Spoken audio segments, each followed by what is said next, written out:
నాయకుడు గతంలో దేశవ్యాప్తంగా పాపులర్ అయ్యారు. Giant killer అనిపించుకున్నారు. జగన్ హయాంలో మంత్రి పదవి దక్కుతుందిలే అనుకుంటే వైసీపీ అధినేత ఆ ఛాన్స్ మాత్రం ఇవ్వలేదు. ఈసారి సార్వత్రిక ఎన్నికల తరువాత ఆయన వైసీపీకి రాజీనామా చేసేసి సైలెంట్ గా ఉంటున్నారు. కూటమి పార్టీలలో చేరాలి అనుకుంటున్నా ఎవరు డోర్లు తీయడం లేదట.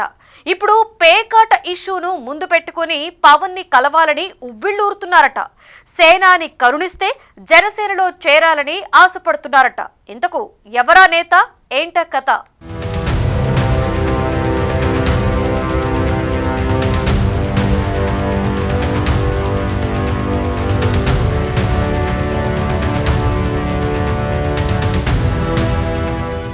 గోదావరి కేంద్రంగా ఏపీ రాజకీయం మారుతోంది. కీలక సమీకరణాలు చోటు చేసుకుంటున్నాయి. కూటమి పార్టీల్లో ఆసక్తికర లెక్కలు తెరమీదకు వస్తున్నాయి. భీమవరం డీఎస్పీ జయసూర్యపై విచారణ కోసం పవన్ ఫిర్యాదు చేయడం, రఘురామ వ్యాఖ్యలు చర్చగా మారాయి.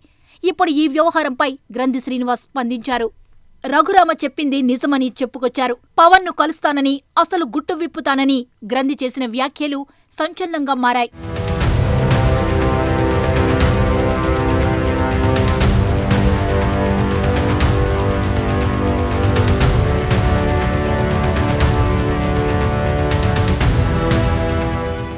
గ్రంథి శ్రీనివాస్ వైసీపీకి రాజీనామా చేసి చాలా కాలం గడుస్తున్నా ఇప్పటికీ ఏ పార్టీలో చేరాలన్నది నిర్ణయించుకోలేదు. 2019లో జరిగిన ఎన్నికల్లో పవన్ కళ్యాణ్ను ఓడించినప్పటికీ జగన్ కేబినెట్లో ఆయనకు చోటు దక్కలేదు. ఆయన పార్టీతోనే కొనసాగారు. భీమవరాన్ని జిల్లా కేంద్రంగా చేయడంలో గ్రంథి శ్రీనివాస్ ముఖ్య పాత్ర పోషించారు. ఇక ఎన్నికలకు ముందు జగన్ అభ్యర్థులను ఒకచోటు నుంచి ఇంకో చోటికి పంపించారు. రాష్ట్రంలో చాలా నియోజకవర్గాల్లో అభ్యర్థులను మార్చినా గ్రంథి శ్రీనివాస్ విషయంలో జగన్ మాత్రం అభిప్రాయం మార్చుకోలేదు. ఆయన్నే మళ్లీ అభ్యర్థిగా నిలబెట్టారు. కానీ ఈసారి కూటమిగా పోటీ చేయడంతో గ్రంథికి భంగపాటు తప్పలేదు. ఓడిపోయాక కూడా చాలా కాలం పాటు వైసీపీలోనే కొనసాగినా ఆ తర్వాత సడన్ గా రాజీనామా చేసేశారు. గ్రంథి శ్రీనివాస్ కూటమి పార్టీల్లో చేరతారంటూ అనేక ప్రచారాలు జరుగుతూనే ఉన్నా ఇప్పటివరకు ఆయన ఎలాంటి నిర్ణయం తీసుకోలేదు.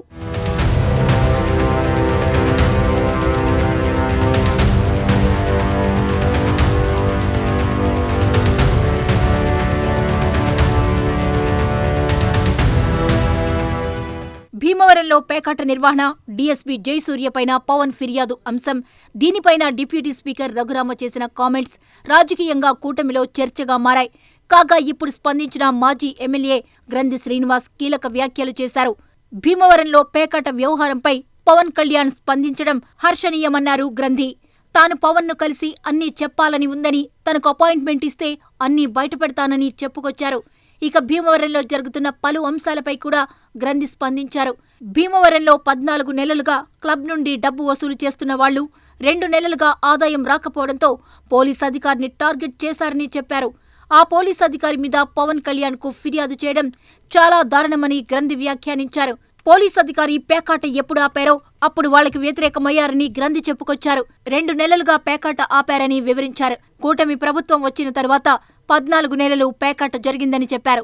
ప్రజాప్రతినిధి, అధికార కూటమికి చెందిన వ్యక్తి ప్రతి క్లబ్ నుండి 10 లక్షలు తీసుకుంటున్నారని ప్రజలు చర్చించుకుంటున్నారని వివరించారు. ఒక్కో బ్రాందీ షాప్ నుండి నెలకు 4.5 లక్షలు తీసుకుంటున్నారని అనుకుంటున్నారని గ్రంథి వెల్లడించారు. డీఎస్పీ జయసూర్య విషయంలో రఘురామకృష్ణంరాజు చెప్పింది కరెక్ట్ అని గ్రంథి శ్రీనివాస్ పేర్కొన్నారు.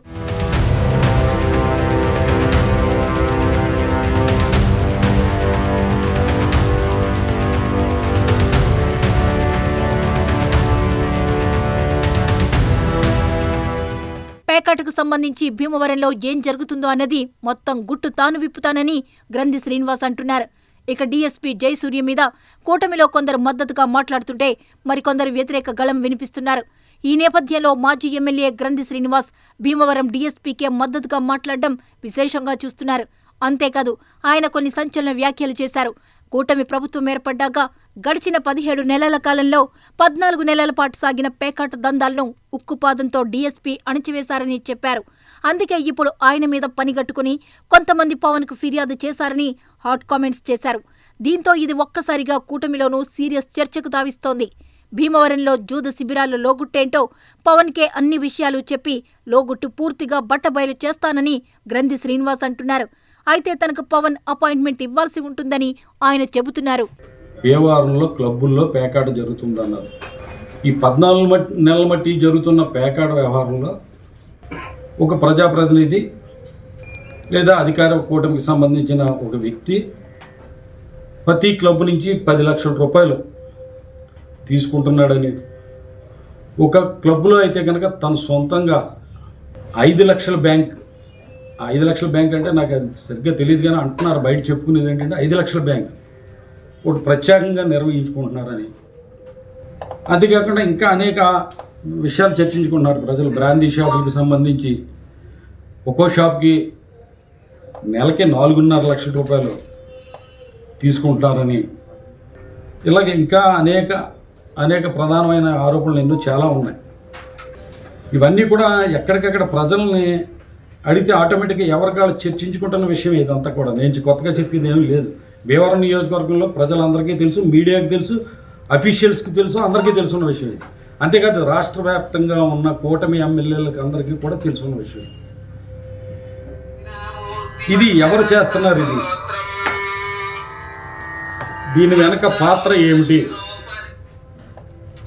అనేది నిజంగా పవన్ కళ్యాణ్ గారు ఇప్పటికైనా మొన్నైనా స్పందించి దీని మీద విచారణ జరపమనడం అనేది చాలా హర్షించదగ్గ పరిణామం.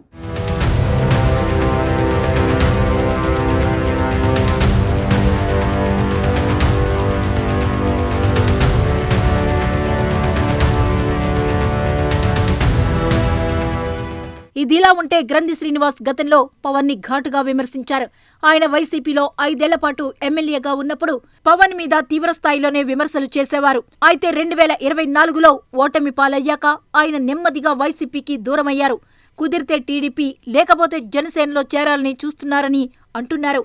అయితే ఇంతవరకు ఆయనకు గ్రీన్ సిగ్నల్ అయితే ఏ వైపు నుంచి రాలేదని అంటున్నారు.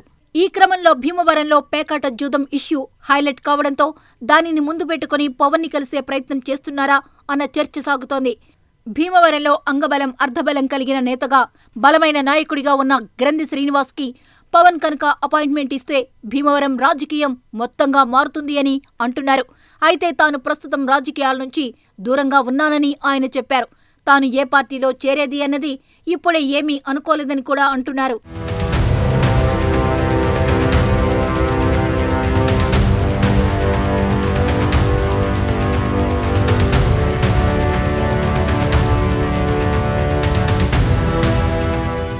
టీడీపీలో ఇప్పటికే పలువురు నాయకులు టికెట్ల కోసం అన్ని నియోజకవర్గాల్లో పోటీ పడుతున్న పరిస్థితి. జనసేనలో అయితే నాయకుల కొరత ఉంది.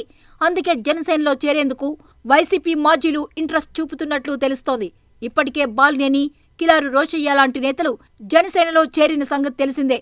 గ్రంథి శ్రీనివాస్ కూడా జనసేనలో చేరేందుకు ఉవ్విళ్లూరుతున్నారని గతంలోనే చర్చ జరిగింది.